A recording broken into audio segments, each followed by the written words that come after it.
રાજસ્થાનના ભરતપુર જિલ્લાના પિલુપુરા ગામ નજીક ગુર્જર સમાજના સેંકડો લોકોએ Delhi Mumbai railway track block કરી દીધો હતો, જેના કારણે રેલવે સેવાઓ ખોરવાઈ હતી. ગુસ્સે ભરાયેલા આંદોલનકારીઓ એક પેસેન્જર ટ્રેન રોકી અને તેના એન્જિન પર કર્નલ કિરોરી સિંહ દેસલાનો ફોટો લગાવ્યો હતો, જે ગુર્જર સમુદાયના એક પ્રભાવશાળી નેતા હતા.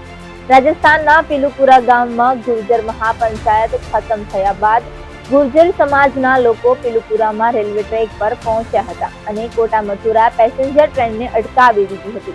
ગુર્જર સમાજના લોકો રેલવે ટ્રેક પર બેસી ગયા હતા. પિલુપુરા રેલવે સ્ટેશન પરથી પસાર થતી કોટા મથુરા પેસેન્જર ટ્રેનને પ્રદર્શનકારીઓએ અટકાવી દીધી હતી. વાસ્તવમાં ગુર્જર સંઘર્ષ સમિતિના પ્રમુખ બીજે બેસલાએ મહાપંચાયત ખતમ કરવાનું એલાન કરતા કહ્યું હતું કે સરકાર સકારાત્મક જવાબ આપી રહી છે. વિજય બેસલાના આ નિર્ણયથી ગુર્જર સમાજના લોકો લાલગુમ થઈ ગયા હતા.